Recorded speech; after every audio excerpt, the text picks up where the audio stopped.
ഇത്രത്തോളം ദൈവസന്നിധിയിൽ ഒരുമിച്ചായിരിക്കാൻ ദൈവം സഹായിച്ചല്ലോ. കർത്താവിൻ്റെ വിശ്വസ്തതകൾക്കായി, ദൈവത്തിൻ്റെ കരുണയ്ക്കായി നന്ദിയോട് സ്തോത്രം. ഓരോ ദിവസവും കർത്താവ് നമ്മെ ഈ ലോകത്തിൽ നിർത്തുന്നത് ദൈവത്തിൻ്റെ കൃപയാണ്. കാരണം നമ്മൾ ചിന്തിച്ചു നോക്കിയാൽ നാം ജീവിക്കുന്ന ഈ കാലഘട്ടം എന്ന് പറയുന്നത് ഒന്നിനും സ്ഥിരതയില്ലാത്ത, സെർട്ടനിറ്റി ഇല്ലാത്ത ഒരു കാലഘട്ടത്തിലാണ്.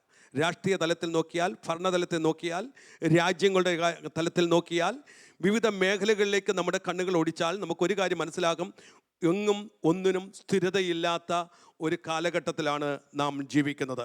നമുക്കറിയാം, നാം നേടിയ നേട്ടങ്ങൾക്ക്, നമ്മുടെ സമ്പാദ്യങ്ങൾക്ക്, നമ്മുടെ ബന്ധങ്ങൾക്ക് ഒന്നിനും ഒരു സ്ഥിരതയില്ല.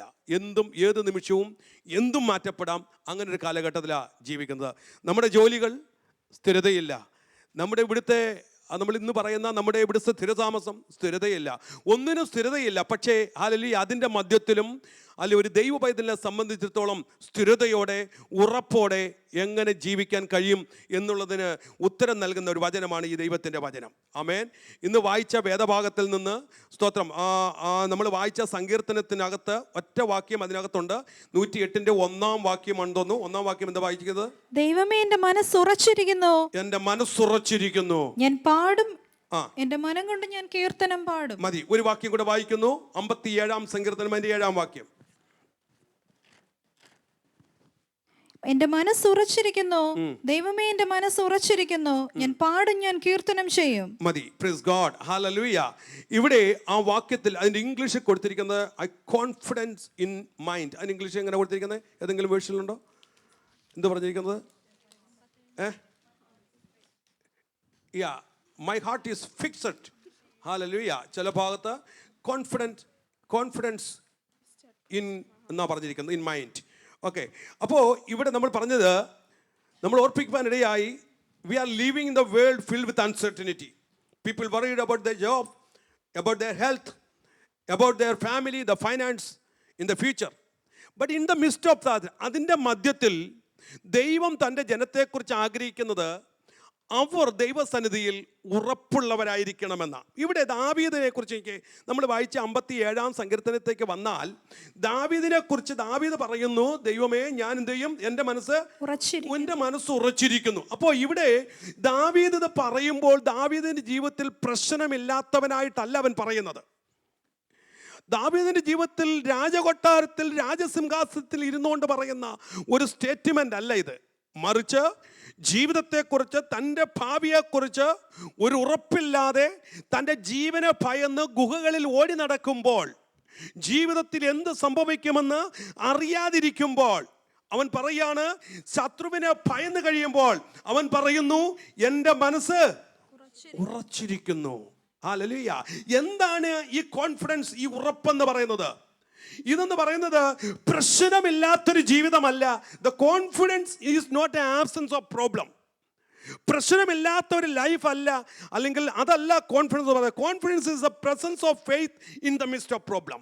പ്രശ്നത്തിൻ്റെ മധ്യത്തിലും ദൈവത്തിലുള്ളതായ ആ ഉറപ്പ്, ആ വിശ്വാസമാണ് യഥാർത്ഥമായ കോൺഫിഡൻസ്, സ്ഥിരത, ഉറപ്പ് എന്നൊക്കെ പറയുന്നത്. ഇന്ന് പകൽക്കാലം ഹല്ലേലൂയ നമ്മൾ ചിന്തിക്കുമ്പോൾ, ഒരു ദൈവവൈതലിന്റെ ജീവിതത്തിൽ ഇങ്ങനെ പ്രശ്നസങ്കീർണമായ അവസരങ്ങളിൽ എപ്രകാരം, എവിടെ നമുക്ക് സ്ഥിരതയുള്ളവരായിരിക്കണം, എവിടെ നമുക്ക് ഉറപ്പുള്ളവരായിരിക്കണമെന്ന് ദൈവവചനത്തിൻ്റെ പല ഭാഗങ്ങളിൽ രേഖപ്പെടുത്തിയിട്ടുണ്ട്. നമ്മൾ വായിച്ച സ്തോത്രം, ഈ വചനത്തിനകത്ത് പല ഭാഗങ്ങളിലായിട്ട് ഉറപ്പുള്ളവരായിരിക്കണം, സ്ഥിരതയുള്ളവരായിരിക്കണം എന്നുള്ളതിനെക്കുറിച്ച് പല ഭാഗങ്ങളിൽ കാണാൻ കഴിയും. ഞാൻ 1-2 കാര്യങ്ങൾ നിങ്ങൾ ശ്രദ്ധയെ കൊണ്ടുവന്നിട്ട് വേഗത്തിലിരിക്കാം. ഒന്നാമത്തെ കാര്യം നമ്മുടെ മനസ്സിൻ്റെ ഉറപ്പാണ്. മനസ്സിൻ്റെ ഉറപ്പ്, അതാണ് നമ്മൾ 7-ാം വാക്യത്തിൽ വായിച്ചത്. എന്താ വായിച്ചത്? എൻ്റെ ദൈവമേ, എൻ്റെ മനസ്സ് ഉറച്ചിരിക്കുന്നു. എൻ്റെ മനസ്സ് ഉറച്ചിരിക്കുന്നു. എന്തുകൊണ്ടാണ് മനസ്സിന് ഉറപ്പ് വേണമെന്ന് പറയുന്നത്? എന്തുകൊണ്ടാ? ഇവിടെ ദാവീദ് പറയാ, എൻ്റെ മനസ്സ് എന്ത് ചെയ്തിരിക്കുന്നു? ഉറച്ചിരിക്കുന്നു. അപ്പോ എന്തുകൊണ്ടാണ് മനസ്സിന് ഉറപ്പ് വേണമെന്ന് പറയുന്നത്? കാരണം എല്ലാത്തിൻ്റെയും ഉറവിടം എന്ന് പറയുന്നത് എന്താ? മനസ്സാ. ഇന്ന് രാവിലെ നമ്മൾ അതിനെക്കുറിച്ച് ബ്രദർ പ്രദീപ് മനോഹരമായ നിലയിൽ ആ മനസ്സിനെക്കുറിച്ച്, ഹൃദയത്തിൻ്റെ അകത്ത് ഉണ്ടാകുന്ന ചിന്തകളെക്കുറിച്ച് ഇപ്പോൾ ഇടയായി. അപ്പോൾ സ്തോത്രം, നമ്മൾ ശ്രദ്ധിച്ചാൽ every battle begins in the heart or the mind, അല്ലേ? എല്ലാ ആ ബാറ്റിലും യുദ്ധങ്ങളും ഒക്കെ ആരംഭിക്കുന്നത് മനസ്സിനകത്താ. പിശാച് ഏറ്റവും കൂടുതൽ അറ്റാക്ക് ചെയ്യുന്നത് ഹൃദയത്തോട് മനസ്സിനോടാണോ റിയാലിറ്റിയോടാണോ? നമ്മൾ മനസ്സിലാക്കിയാൽ റിയാലിറ്റി സെക്കൻഡറി പാർട്ടാ. പക്ഷേ മുന്നമേ പിശാച് അറ്റാക്ക് ചെയ്യുന്നത് അവർ തോട്ട്സ്, അവർ ഇമോഷൻ, അവർ ഇമാജിനേഷൻ, അവർ ഡിസിഷൻ. ഇതാണ് പിശാചിന്റെ അറ്റാക്ക്. ഓക്കെ, അപ്പോൾ ഈ റിയാലിറ്റിയെ ഫേസ് ചെയ്യുന്നതിന് മുമ്പ് യുദ്ധം എവിടെ തുടങ്ങും? മനസ്സിനകത്ത് തുടങ്ങും. നിങ്ങൾ മനസ്സിലാകുന്നുണ്ടോ? യുദ്ധം ആദ്യം ആരംഭിക്കുന്നത് മനസ്സിനകത്താ, എന്നിട്ട് റിയാലിറ്റിയിലേക്ക് വരുന്നത്. മനസ്സിലുണ്ടാകുന്ന ഈ യുദ്ധത്തെ ജയിക്കുന്നവനെ റിയാലിറ്റിയെ ജയിക്കാൻ പറ്റത്തുള്ളൂ. നമ്മൾ അഭിമുഖീകരിക്കുന്ന റിയാലിറ്റിയെ, യഥാർത്ഥതയെ ജയിക്കണമെങ്കിൽ ആദ്യമേ നമ്മൾ മനസ്സിൽ ജയിക്കണം. നമുക്കറിയാം, ഈ ദാവീദിനെ കുറിച്ച് ചിന്തിച്ച്, before David defeat Goliath on the battle field, he defeated fear in his mind. ദാവീദ് ഗോലിയാത്തിനെ യുദ്ധം ചെയ്യുന്നതിന് മുമ്പ് അവൻ്റെ ഉള്ളിൽ ഒരു ജയം നേടിയെടുത്തു, അല്ലേ? അവൻ്റെ മനസ്സിനകത്തൊരു ജയം ഏറ്റെടുത്തു. ഈ മനസ്സിൽ ജയം ഏറ്റെടുത്തത് കൊണ്ടാണ് റിയാലിറ്റി അവന് ഫേസ് ചെയ്യാൻ പറ്റിയത്. നിങ്ങൾ മനസ്സിലാവുന്നുണ്ടോ? അതായത് റിയാലിറ്റിയെ ഫേസ് ചെയ്യണമെങ്കിൽ, റിയാലിറ്റിയോട് നമ്മൾ ഫൈറ്റ് ചെയ്യണമെങ്കിൽ, ഫസ്റ്റ് ഓഫ് ഓൾ മനസ്സിനകത്ത് നമ്മൾ ജയിക്കണം. മനസ്സിൽ ജയിക്കാൻ കഴിയാത്തവർക്ക്, ഉള്ളിൽ ജയിക്കാൻ കഴിയാത്തവർക്ക് റിയാലിറ്റി ഫേസ് ചെയ്യാൻ പറ്റത്തില്ല. നമ്മുടെ ജീവിതത്തിൽ പല പ്രശ്നത്തിൻ്റെയും മുന്നിൽ നമുക്ക് പിടിച്ചു നിൽക്കാൻ കഴിയാത്തത് പ്രശ്നത്തിന്റെ വലിപ്പമല്ല, നമ്മുടെ മനസ്സിൽ ആദ്യമേ അത് ജയിക്കാത്തത് കൊണ്ടാണ്. മനസ്സിലാവുന്നുണ്ടോ? നിങ്ങൾ ആദ്യമായിട്ട് മനസ്സിനകത്ത് അതിനോട് പോരാടി ജയിച്ചാൽ, ദാവീദിനെ കുറിച്ച് ചിന്തിച്ച്, ദാവീദ് ഉള്ളിൽ ഒരു ചിന്ത വന്നു, എനിക്ക് ഇവനെ ജയിക്കാൻ കഴിയും. ജയിച്ചിട്ടല്ല പറഞ്ഞത്, അവനറിയാം അവൻ ഒറ്റയ്ക്കാ പോന്നേ. നീണ്ട 40 വർഷം വെല്ലുവിളിക്കുന്ന ഈ ഗോലിയാത്തിനോട് അഭിമുഖീകരിക്കുക എന്ന് പറഞ്ഞാൽ ചെറിയൊരു കാര്യമല്ല. പക്ഷേ before he facing the Goliath, he defeated the fear in his mind. അവന്റെ അകത്തളത്തിലുള്ള ഫിയറിനെ അവൻ കീഴടക്കി. ഇന്ന് പകൽക്കാലം ഒരു യാഥാർത്ഥ്യം നീ പറയാം. നമ്മുടെ ജീവിതത്തിൽ നമ്മൾ ഒട്ടനവധി പ്രശ്നങ്ങൾ അഭിമുഖീകരിക്കുന്നവരാ. പ്രശ്നങ്ങൾ വരാം, രോഗങ്ങൾ വരാം, നനയ്ക്കാത്ത സമയത്ത് റിപ്പോർട്ടുകൾ വരാം. പക്ഷേ സ്തോത്രം, ആ യാഥാർത്ഥ്യത്തെ അഭിമുഖീകരിക്കുന്നതിന് മുമ്പ് മനസ്സിനകത്ത് ഹല്ലേലൂയ ഒരു ജയം പ്രാപിക്കാൻ കഴിഞ്ഞാൽ നമുക്ക് റിയാലിറ്റിയെ ഫേസ് ചെയ്യാൻ പറ്റും. ഹല്ലേലൂയ. ഇതാണ് ദാവീദിന്റെ ജീവിതത്തിൽ കണ്ടത്. അല്ല, കാരണം സ്തോത്രം, നമ്മൾ യോശുവയെ കുറിച്ച് ചിന്തിച്ചേ. Before Joshua conquered Canaan, he conquered doubt in his mind. കനാനെ ഫേസ് ചെയ്യാന്ന് പറഞ്ഞ ചെറിയ കാര്യമല്ല. 31 ജാതീയ രാജാക്കന്മാർ വെയിറ്റ് ചെയ്യുക അങ്ങ് യോർദാൻ അക്കരെ. പക്ഷേ അവനെ അങ്ങോട്ട് പോകാൻ പ്രേരിപ്പിച്ചത് റിയാലിറ്റി അവിടെ കിടക്കുന്നു. എന്താ റിയാലിറ്റി? 31 ജാതീയ രാജാക്കന്മാർ, 1-2 അല്ല. അവരെ നേരിടാൻ ഇമ്പോസിബിളായി, നിസ്സാരമായ കാര്യമല്ല. പക്ഷേ പുറപ്പെടുന്നതിന് മുമ്പ് അവരെ നേരിടുവാനുള്ള ജയം അവൻ്റെ ഉള്ളിൽ അവൻ നേടിയെടുത്തു. അവൻ്റെ അകത്തുണ്ടായിരുന്ന ഡൗട്ടിനെ അവൻ ദൂരീകരിച്ചു, ഡൗട്ടിനെ ജയിച്ചു. ഇത് ജയിച്ചതാ റിയാലിറ്റിയെ ഫേസ് ചെയ്യാൻ അവനെ പ്രാപ്തനാക്കിയത്. ഇന്ന് പകൽക്കാലം ഇതിനകത്തിരിക്കുമ്പോൾ ഏതെങ്കിലും റിയാലിറ്റിയുടെ മുന്നിലാണ് നിങ്ങൾ നിൽക്കുന്നെങ്കിൽ, നിങ്ങൾ റിയാലിറ്റിയെ ഫേസ് ചെയ്യുന്നതിന് മുമ്പ് അകത്തളത്തിൽ മനസ്സിനകത്ത് പിശാച് നിങ്ങളോട് പറയും നടക്കത്തില്ലെന്ന് പറയുമ്പോൾ, പിശാച് പറയും സംഭവിക്കത്തില്ലെന്ന് പറയുമ്പോൾ, പിശാച് പറയും ഇത് ലഭിക്കത്തില്ലെന്ന് പറയുമ്പോൾ, അകത്തളത്തിൽ പിശാചിനെ ജയിക്കണം. മുന്നേ ജയിക്കേണ്ടത് മനസ്സിനകത്താ പിശാചിനെ. പിന്നീട് റിയാലിറ്റിയിലേക്ക് പോകാവൂ. അകത്ത് നിന്റെ ഉള്ളിലുണ്ടാകണം. സ്തോത്രം, ഹല്ലേലൂയ. ആ റിയാലിറ്റി ഉള്ളിൽ വന്നു കഴിയുമ്പോൾ നമുക്ക് ധൈര്യത്തോടെ പറയാൻ എനിക്ക് കഴിയും. സൗഖ്യമാക്കാൻ കഴിയത്തില്ലെന്ന് പറഞ്ഞ ഡോക്ടർ റിപ്പോർട്ട് തരുമ്പോൾ അകത്തളത്തിൽ പറയണം, ഇല്ല, എൻ്റെ യേശുവിനാൽ എനിക്ക് സൗഖ്യം പ്രാപിക്കാൻ കഴിയും. പരിഹരിക്കാൻ കഴിയാത്ത പ്രശ്നം മുന്നിൽ വരുമ്പോൾ ധൈര്യത്തോടെ പറയണം, ഇല്ല, ഞാനൊരു ദൈവ പൈതലാണെങ്കിൽ എനിക്കതിനെ അതിജീവിക്കാൻ കഴിയും. ഹല്ലേലൂയ. പ്രാരംഭത്തിൽ നമ്മൾ പോരാണ്ടത്, ഇത് പിശാചിന് നല്ലവണ്ണം അറിയാം. നിങ്ങളുടെ മനസ്സിനെ അവന് കീഴടക്കാൻ കഴിഞ്ഞാൽ നിങ്ങളുടെ എൻ്റയർ ലൈഫ് അവന് നിയന്ത്രണ വിധേയമാകും. ഞാൻ ഒന്നുകൂടെ പറയാം. പിശാച് നിങ്ങളുടെ മനസ്സിനെ കീഴടക്കിയാൽ നിങ്ങളുടെ ജീവിതത്തെ മുഴുവനും അവന് നിയന്ത്രിക്കാൻ പറ്റും. അവൻ ആദ്യം ശ്രമിക്കുന്നത് നിങ്ങളുടെ മനസ്സിനെ കീഴടക്കാനാ. ഡൗട്ടിട്ട്, സംശയമിട്ട്, ഇന്ന് രാവിലെ കേട്ടതുപോലെ സ്തോത്രം ചേർച്ചയല്ലാത്ത വാക്കുകളിട്ട്, യോഗ്യമല്ലാത്ത സ്തോത്രം ആ കാര്യങ്ങളിട്ട് എന്ത് ചെയ്യും? പിശാച് നിന്റെ മനസ്സിനെ കീഴടക്കും. പിശാച് നിന്റെ മനസ്സിനെ കീഴടക്കി കഴിഞ്ഞാൽ പിന്നെ നമ്മൾ ആരുടെ നിയന്ത്രണത്തിലാ? പിശാചിന്റെ നിയന്ത്രണത്തിലാ. So he knows very well. അത് നന്നായി അറിയാവുന്നത് കൊണ്ടാണ് നമ്മുടെ മറ്റൊന്നിനോടുമല്ല പിശാച് പോരാടുന്നത്. ഞാൻ ഒന്നുകൂടെ പറയാം, ഞാൻ പല പ്രാവശ്യം ഓർപ്പിച്ചു, നമ്മുടെ ഭൗതികത്വത്തോ അല്ല പിശാച് പോരാടുന്നത്. നമ്മുടെ മനസ്സിനെ കീഴടക്കാൻ അവന് കഴിഞ്ഞാൽ നമ്മുടെ ജീവിതത്തെ അവൻ്റെ നിയന്ത്രണത്തിലായി. നമ്മുടെ മനസ്സ് കീഴടക്കി അവിടെ ഇപ്പം നമുക്കറിയാം. അപ്പോൾ അവനെ നിരിക്കാം. പിശാച് മനസ്സിൽ ചോദിക്കും, നമ്മളോട് ചോദിക്കും, ഇത് സൗഖ്യമായില്ലെങ്കിൽ എന്തോ സംഭവിക്കും? നീ ഇത്തിരി ആളുകൊണ്ട് പ്രാർത്ഥിക്കുന്നു, പ്രാർത്ഥിച്ചിട്ട് കർത്താവ് ഉത്തരം വരുന്നില്ലല്ലോ, സൗഖ്യമാകാൻ കഴിയുന്നില്ലല്ലോ. ഇതൊക്കെ പിശാച് കൊണ്ടിടുന്ന ചോദ്യമാണ്. എന്നാൽ അകത്തിൽ ഉറപ്പുള്ളവൻ ധൈര്യത്തോടെ പറയും, even though I am going through sickness, I know God is with me, one who can heal me. I know God will make a way.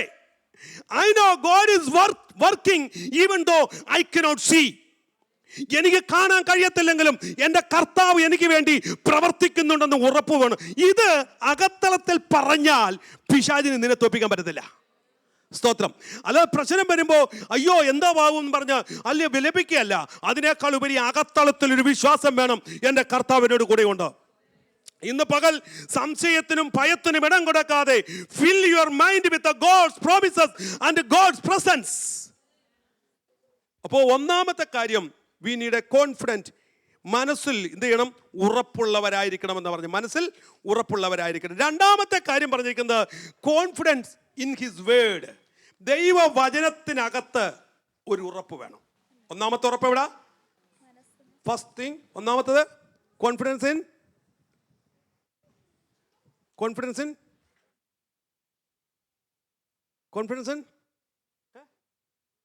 ഉറക്കെ പറ. Mind. Okay, confidence mind. Number 2, രണ്ടാമത്തത് കോൺഫിഡൻസ് ഇൻ ഹിസ് വേർഡ്. ദൈവവചനത്തിനകത്തുള്ള ഉറപ്പ്. എബ്രായ ലേഖനം 10:35 വാക്യം വായിച്ചേ. ധൈര്യം തള്ളിക്കളയരുത്. 35 ആണോ? ഓക്കെ. അത് യെശയ്യാപ്രവചനം 55:11 വാക്യം വായിച്ചു.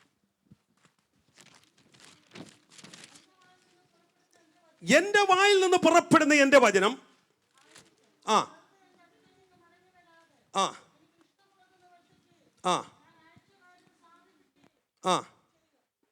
മതി. സ്തോത്രം. ഇവിടെ ദൈവവചനത്തെ കുറിച്ചാണ് പറഞ്ഞിരിക്കുന്നത്. അപ്പോൾ ദൈവമക്കളെ സംബന്ധിച്ചിടത്തോളം ഞാൻ വളരെ വളരെ വളരെ ഷോർട്ടായിട്ട് പെട്ടെന്ന് പോകാൻ വിവരിച്ച് പോകാനുള്ള സമയമില്ല. ദൈവമക്കളെ സംബന്ധിച്ചിടത്തോളം നമുക്ക് ദൈവവചനത്തിനകത്ത് ഒരു ഉറപ്പ് വേണം. ഈ വചനത്തിനകത്ത് ഉറപ്പ് വേണമെന്ന് പറയാൻ കാരണം, ലോകത്തിൽ എല്ലാം മാറ്റപ്പെടും. എന്തെല്ലാം ഉണ്ടെങ്കിലും എല്ലാം മാറ്റപ്പെടും. ഇന്ന് മനുഷ്യൻ നിന്നോട് പറയുന്ന വാക്ക് മാറ്റത്തില്ലേ? ഇന്നലെ നിങ്ങളോട് പറഞ്ഞ പലരും ഇന്നത് കീപ്പ് ചെയ്യണമെന്നില്ല. പക്ഷെ ദൈവവചനത്തെ സംബന്ധിച്ചോളം മാറാത്ത ഒന്നുണ്ടെങ്കിൽ അതെന്താ? ദൈവത്തിൻ്റെ വചനമാണ്. കർത്താവ് പറഞ്ഞു, ആകാശം മാറും, ഭൂമി മാറും, എങ്കിലും എൻ്റെ വചനങ്ങൾക്കോ മാറ്റമില്ല. മാത്രമല്ല ദാവീദ് പറഞ്ഞിരിക്കുന്നു, സ്വർഗത്തിൽ എന്നേക്കും സ്ഥിരമായിരിക്കുന്ന ദൈവത്തിൻ്റെ വചനം. അതുകൊണ്ടാണ് ദൈവവചനത്തിൽ ഉറപ്പുള്ള ക്രിസ്തീയ ജീവിതത്തിൻ്റെ അടിസ്ഥാനം എന്ന് പറയുന്നത് ഈ വചനത്തിനകത്ത് ഉറപ്പാണ്. അതുകൊണ്ടാണ് യെശയ്യാവ് പറഞ്ഞത്, ഞാൻ അയച്ച എൻ്റെ വചനം, അവന് ഉറപ്പുണ്ട്. ഹല്ലേലൂയ. ഇന്ന് പകൽക്കാലം ഈ വചനത്തിനകത്ത് ഉറപ്പുണ്ടെങ്കിൽ കർത്താവ് ഒരു വചനം അയച്ചാൽ അത് അതിൻ്റെ ക്രിയ ചെയ്തിരിക്കും. ഹല്ലേലൂയ. ആ വാക്യം ഒന്നുകൂടെ വായിച്ചേ. ഞാൻ എൻ്റെ വായിൽ നിന്ന് പുറപ്പെടുന്ന വചനം ആയിരിക്കും, അത് വെറുതെ എൻ്റെ അടുക്കലേക്ക് മടങ്ങി വരാതെ. അത് വെറുതെ, ശ്രദ്ധിക്കണേ, അത് വെറുതെ ദൈവത്തിന്റെ അരികിലേക്ക് മടങ്ങി ചേർക്കത്തില്ല. ആർക്കാ? those who are confident in faith. So in word, വചനത്തിനകത്ത് ഉറപ്പുള്ളവരോടുള്ള ബന്ധത്തെ പറയുക, എൻ്റെ വചനം വെറുതെ എൻ്റെ അടുക്കലേക്ക് മടങ്ങി വരാതെ എനിക്ക് ഇഷ്ടമുള്ളത് അത് നിവർത്തിക്കും. ഞാൻ അയച്ച കാര്യം ഇന്ന് പകൽക്കാലം ഇതിനകത്തിരിക്കുമ്പോൾ വിശ്വസിക്കാൻ തയ്യാറാകണം. ഞാൻ എന്തുകൊണ്ടാണ് ദൈവവചനത്തിനകത്ത് ഉറച്ചിരിക്കുന്നു പറഞ്ഞാൽ, അല്ലെ ദൈവം അയച്ചൊരു വചനമുണ്ടെങ്കിൽ ദൈവം ഉദ്ദേശിച്ച കാര്യം അത് സാധിച്ചിരിക്കും. ഏത് പ്രതിസന്ധി നോക്കിയല്ല, പ്രശ്നം നോക്കിയല്ല, സാഹചര്യം നോക്കിയല്ല, കർത്താവ് ഒരു വചനം അയച്ചാൽ അത് നിവർത്തിക്കുന്ന ദൈവമാണ് നമ്മുടെ ദൈവം. സ്തോത്രം. Confidence in word. നമ്പർ 3, വേഗത്തിൽ മുന്നോട്ട് പോകുക. Confidence in his promises. വാഗ്ദത്തങ്ങളിലുള്ള ഉറപ്പ്. സ്തോത്രം. വചനത്തിന് ഉറപ്പുണ്ട്, ദൈവിക വാഗ്ദത്തത്തിൽ ഒരു ഉറപ്പുണ്ട്. നമ്മൾ പല സന്ദർഭങ്ങളിലും പല കാര്യങ്ങളും ഓർത്തിരിക്കും. പക്ഷെ ദൈവിക വാഗ്ദത്തങ്ങളെ കുറേ നാളൊക്കെ ഓർക്കും, പക്ഷെ ഒത്തിരി നാൾ ഓർത്തിരിക്കത്തില്ല. ചില സമയത്തൊക്കെ വിട്ടുപോകും. വാഗ്ദത്തത്തിൽ ഒരു ഉറപ്പുണ്ടാകണം. അബ്രഹാമിനെ കുറിച്ച് ചിന്തിച്ചേ. അബ്രഹാമിന് സാഹചര്യങ്ങളല്ലായിരുന്നു അവന് വിഷയം, അവൻ്റെ അവസ്ഥകളല്ലായിരുന്നു അവന് വിഷയം. അവൻ്റെ വിഷയം കർത്താവ് ഒരു വാഗ്ദത്തം നൽകിയിട്ടുണ്ടെന്ന്. ഹല്ലേലൂയ. അതുകൊണ്ടാണ് റോമർക്ക് 4-ാം അധ്യായം അതിന്റെ 21-ാം വാക്യത്തിൽ അബ്രഹാം പറഞ്ഞത്, ദൈവത്തിന്റെ വാഗ്ദത്തങ്ങൾ അവിശ്വാസത്താൽ സംശയിക്കാതെ, വാഗ്ദത്തങ്ങളെ അവിശ്വാസത്താൽ സംശയിക്കാതെ വിശ്വാസത്തിൽ ശക്തിപ്പെട്ട് ദൈവത്തിന് മഹത്വം കൊടുത്തു. മതി. അപ്പോൾ ശ്രദ്ധിച്ചേ, ഇവിടെ ദൈവത്തിന് മഹത്വം കൊടുത്തു. He had a confidence in his promises. ദൈവിക വാഗ്ദത്തങ്ങളിലുള്ളതായ അവന്റെ ഉറപ്പ്. മനുഷ്യന്റെ വാക്കുകൾ മാറ്റമുണ്ടാകും. ദൈവം മോശയോട് പറഞ്ഞു ഈ ജനത്തെ വിളിച്ചിറക്കുക. മോശയ്ക്കൊരു വാഗ്ദത്തം കൊടുത്തു, അവരെ ഞാൻ പാലും തേനും ഒഴുകുന്ന ദേശത്തേക്ക് കൊണ്ടുപോകും. നാളുകൾ കഴിഞ്ഞു. യോർദാന്റെ ഇക്കരെ വന്നപ്പോഴത്തേക്ക് മോശ മരിച്ചുപോയി. മോശ മരിച്ചു കഴിഞ്ഞപ്പോൾ അടുത്ത ഉത്തരവാദിത്തപ്പെടുത്ത യോശുവ ഈ ശബ്ദം കേട്ടിട്ടില്ല. പക്ഷേ യോശുവയ്ക്ക് ഒരു കാര്യം അറിയാം, മോശയ്ക്ക് ദൈവം ഒരു വാഗ്ദത്തം കൊടുത്തെന്ന്. എൻ്റെ ചിന്തയിൽ ആ വാഗ്ദത്തത്തിൽ യോശുവ ഉറച്ചു. കാരണം യോശുവയ്ക്ക് ഒരു കാര്യം മനസ്സിലായി, വാഗ്ദത്തം കൊടുത്ത ദൈവം മരിച്ചിട്ടില്ല, മോശയെ മരിച്ചിട്ടുള്ളൂ. ഹല്ലേലൂയ. മോശ മരിച്ചു കാണും, പക്ഷെ വാഗ്ദത്തം കൊടുത്ത ദൈവം മരിച്ചിട്ടില്ല. ആ ഉറപ്പ് അവന്റെ ഉള്ളിലുള്ളത് കൊണ്ട് ധൈര്യത്തോടെ ഈ ജനത്തെ യോർദാനിലെ അക്കരയ്ക്ക് നടത്തുവാൻ അവനെ പ്രാപ്തനാക്കിയത്. ഇന്ന് പകൽക്കാല ദൈവമക്കളെ, സ്തോത്രം. വാഗ്ദത്തങ്ങൾക്ക് മാറ്റമില്ല. ദൈവം ഒരു വാഗ്ദത്തം നൽകിയെങ്കിൽ സാഹചര്യങ്ങൾ അനുകൂലമാകുമ്പോൾ നൽകുന്നതല്ല വാഗ്ദത്തം. പക്ഷേ ഏത് പ്രതികൂലത്തിന്റെ മധ്യത്തിലും അസാധ്യതയുടെ മധ്യത്തിലും ആ വാഗ്ദത്തത്തിലുള്ള ഉറപ്പാ അതിന്റെ പൂർത്തീകരണത്തിൽ കൊണ്ടത്. ഇവിടെ അബ്രഹാമിനെ കുറിച്ച് ചിന്തിച്ചേ. അബ്രഹാം ഇത് വിളിച്ചു പറയുന്ന സമയത്ത് ആ വാക്യം ഇങ്ങനെയാ പറയുന്നത്, അബ്രഹാമിനോട് ദൈവം വാഗ്ദത്തം ചെയ്തു, നീ ജാതികൾക്ക് പിതാവാകും. നോക്കിയേ, വർഷങ്ങൾ പലത് കഴിഞ്ഞു, കാലങ്ങൾ കഴിഞ്ഞു പോയി, ഒന്നും സംഭവിച്ചില്ല. അവിടെ നമുക്കറിയാം, ഫറവോനെ കുറിച്ച് ചിന്തിച്ചാൽ, സാറായെ കുറിച്ച് ചിന്തിച്ചാൽ, കഴിഞ്ഞ നാളുകളൊക്കെ നമ്മൾ ചിന്തിച്ചതാ. വർഷങ്ങൾ കാത്തിരുന്ന് ഒന്നും സംഭവിച്ചില്ല. പക്ഷേ എങ്കിലും അവന്റെ വാഗ്ദത്തത്തിൽ ഒരു ഉറപ്പ് അബ്രഹാമിനുണ്ടായിരുന്നു. ഹല്ലേലൂയ. അവൻ വാഗ്ദത്തത്തിൽ ഉറച്ചു. അതാ നാം വായിച്ച റോമർക്ക് ലേഖനത്തിൽ പറഞ്ഞിരിക്കുന്നത്. റോമർക്ക് 21 പറഞ്ഞ് 4:21 നമ്മൾ പറഞ്ഞിരിക്കുന്നത് എന്താ പറഞ്ഞേ? അവൻ വാഗ്ദത്തം ചെയ്തത് പ്രവർത്തിപ്പാനും ശക്തനെന്ന് പൂർണ്ണമായി ഉറച്ചു. വാഗ്ദത്തം ചെയ്ത ദൈവം അത് പൂർണ്ണമായി നിവർത്തിപ്പാൻ, ഹല്ലേലൂയ, ഉറച്ചു. Because his confidence was not in circumstances, but it was in his promise. ഇന്ന് പകൽക്കാലം നമ്മൾ എവിടെയാണ് നമ്മുടെ ഉറപ്പ്? സാഹചര്യങ്ങൾ വരുമ്പോൾ ആ സാഹചര്യത്തെയാണോ നമ്മൾ കാണുന്നത്? പ്രശ്നം വരുമ്പോൾ പ്രശ്നത്തെയാണോ കാണുന്നത്? അനുകൂലമല്ലാത്ത സാഹചര്യമാകുമ്പോൾ, നിയമം നിനക്ക് എതിരെ എഴുതുമ്പോൾ, ഡോക്ടേഴ്സിന്റെ റിപ്പോർട്ട് നിനക്ക് എതിരായി നിൽക്കുമ്പോൾ, കുടുംബത്തിന്റെ വിഷയങ്ങൾ നിനക്ക് എതിരായി നിൽക്കുമ്പോൾ എവിടെയാണ് നിങ്ങളുടെ മനസ്സുറയ്ക്കുന്നത്? ഈ പ്രശ്നത്തിലേക്കാണ് നിങ്ങളുടെ മനസ്സ് കയറിപ്പോകുന്നതെങ്കിൽ നിലനിൽക്കാൻ കഴിയത്തില്ല. എന്നാൽ അതിന്റെ മധ്യത്തിലും, പ്രശ്നത്തിന്റെ മധ്യത്തിലും, പ്രതികൂലത്തിന്റെ മധ്യത്തിലും, രോഗത്തിന്റെ മധ്യത്തിലും ആ ദൈവികമായ വാഗ്ദത്തത്തിൽ നിന്റെ മനസ്സുറച്ചാൽ അത് നിവർത്തിക്കുന്ന ദൈവമാണ് നമ്മുടെ ദൈവം. ഹല്ലേലൂയ. നമുക്കറിയാം, സ്തോത്രം. When sickness comes, the promises, there is a promise that I am the Lord who heals you. ദൈവവചനം നിന്ദിച്ചേ, ഓരോ സാഹചര്യങ്ങളിൽ കടന്നു പോകുന്ന അവസ്ഥകളിലും മറുസൈഡിൽ ഒരു വാഗ്ദത്തമുണ്ട്. നമ്മൾ ആ സാഹചര്യങ്ങളെ പിടിക്കുന്നതിനേക്കാൾ ഉപരി വാഗ്ദത്തങ്ങളെ പിടിക്കണം. Hallelujah. When you go through the sickness, you need to say that the word of God says, I am the Lord who heals you. When the fears comes, believe that the word of God says, do not afraid. When the weakness comes, you need to confident in that God says that my grace is sufficient for you. When you feel lowly, we need to believe that God who said to you that I will not leave you and forsake you. This is the confidence in the promises. ഇതാണ് വാഗ്ദത്തങ്ങളിലുള്ളതായ ഉറപ്പെന്ന് പറയുന്നത്. സ്തോത്രം. അപ്പോൾ 3 കാര്യങ്ങൾ ചിന്തിച്ചു. 4ാമത്തെ കാര്യം confident in his presence. അവൻ്റെ സാന്നിധ്യത്തിലുള്ളതായ ഉറപ്പ്. Confidence in his presence. യോശുവയുടെ പുസ്തകം 1-ാം അധ്യായം 9-ാം വാക്യത്തിൽ നിന്ന് കാണാൻ കഴിയുന്നുണ്ട്. സ്തോത്രം. ദൈവം അവന് ദൈവിക സാന്നിധ്യത്തെ ഉറപ്പിക്കുക. ദൈവത്തിന്റെ ജീവിതത്തിൽ ഏറ്റവും അധികം ധൈര്യം എന്ന് പറയുന്നത് ദൈവ സാന്നിധ്യമുണ്ട് എന്ന് ഉറപ്പാ. യോശുവയുടെ പുസ്തകം 1:9 വായിക്കുക. നിന്റെ ദൈവമായ യഹോവ നീ പോകുന്നിടത്തൊക്കെയും നിന്നോടുകൂടെ ഉള്ളതുകൊണ്ട് ഉറപ്പും ധൈര്യമുള്ളവനായിരിക്കുക. ഈ കൂടെ ഉണ്ടെന്നുള്ള ഉറപ്പാണ് മുന്നേറുവാൻ പ്രാപ്തനാക്കുന്നത്, അല്ലേ? സ്തോത്രം. ഹല്ലേലൂയ. നമുക്കറിയാം മോശ ഫറവോനെ അഭിമുഖീകരിക്കാൻ പോയത് അവന്റെ സ്വന്തം ശക്തി കൊണ്ടൊന്നല്ല. അവനെ ആട്ടി ഓടിച്ച് അവനെ കൊല്ലാൻ നടക്കുക. But still he went to the palace. The reason is he knows that the God one who sent me is with me. എന്നെ അയക്കുന്ന ദൈവം എന്നോട് കൂടെയുണ്ട്. ഹല്ലേലൂയ. ആ ദൈവ സാന്നിധ്യത്തിന്റെ ഉറപ്പാണ്. ഹല്ലേലൂയ. യോശുവ നമ്മൾ കേട്ടതുപോലെ 31 ജാതീയ രാജാക്കന്മാരെ യുദ്ധം ചെയ്യുവാനും മുന്നോട്ട് പോകുന്നത്. സ്തോത്രം. ആ രാജ്യത്തിലേക്ക് പോകുന്നത് അവൻ്റെ കൂടെയുള്ള ഈ ദൈവ സാന്നിധ്യമാണ്. ദൈവം പറഞ്ഞു, ഞാൻ നിന്നോട് കൂടെ പോരും. ഹല്ലേലൂയ. ദാനിയേൽ സിംഹക്കുഴിയിലേക്ക് പോകാൻ ചഞ്ചലപ്പെട്ടില്ല. പ്രാർത്ഥനയ്ക്ക് അവന് വിരോധമായി എഴുതി വെച്ചെങ്കിലും അവൻ പ്രാർത്ഥന മുടക്കിയില്ല. അവൻ ധൈര്യത്തോടെ അതിനെ അഭിമുഖീകരിച്ചു.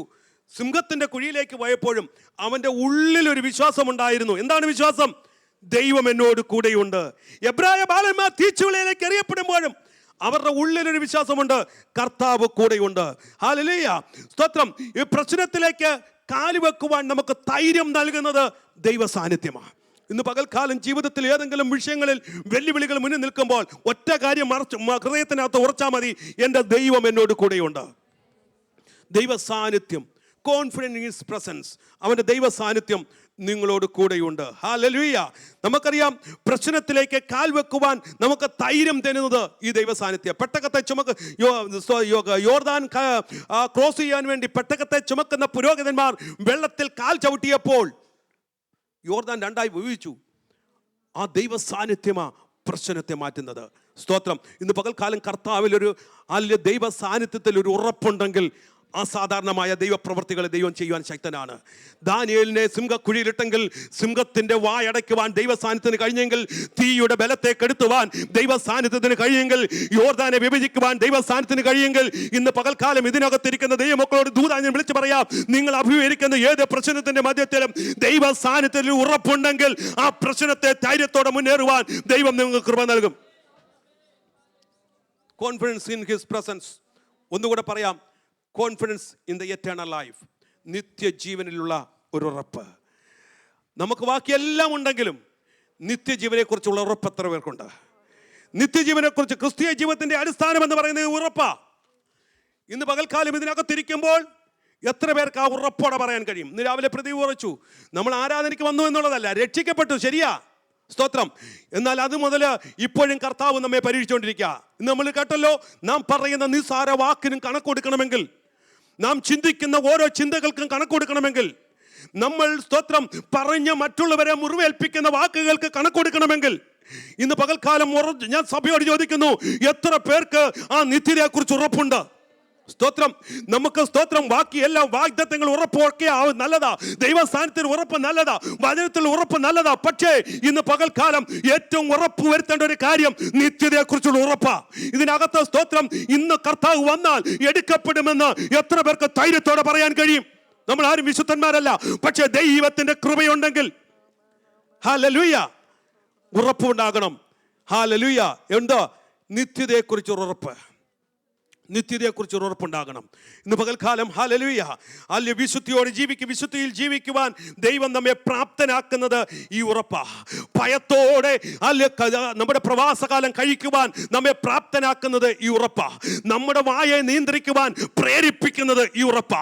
ഹല്ലേലൂയ. പലപ്പോഴും ദൈവഭയം നഷ്ടപ്പെട്ടു പോകുമ്പോൾ, ദൈവഭയം ഇല്ലാതെ പോകുമ്പോൾ നമ്മുടെ വാക്കുകൾക്ക് കടിഞ്ഞാണില്ലാതെ വരും, നമ്മുടെ ചിന്തകൾക്ക് കടിഞ്ഞാണില്ലാതെ വരും, നമ്മുടെ പ്രവൃത്തികൾക്ക് കടിഞ്ഞാണില്ലാതെ വരും. എന്തും പറയാൻ നമുക്ക് ധൈര്യം ലഭിക്കുന്നത് അല്ലെ ദൈവഭയം നഷ്ടപ്പെടുമ്പോഴാ. ഇന്ന് പകൽക്കാലം ദൈവഭയം അകത്ത് മടങ്ങി വരണം. നിത്യതയെക്കുറിച്ചുള്ള ഉറപ്പ് പ്രാപിക്കണം.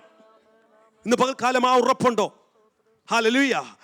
ഇന്ന് പകൽക്കാലം ദൈവമക്കളെ, സാഹചര്യം മാറിയാലും, മറ്റുള്ളവർ നമ്മെ ഡിസപ്പോയിന്റ് ചെയ്താലും, സാഹചര്യങ്ങൾ അനുകൂലമല്ലെങ്കിലും ഈ കാര്യത്തിൽ ഉറപ്പ് പ്രാപിക്കുക.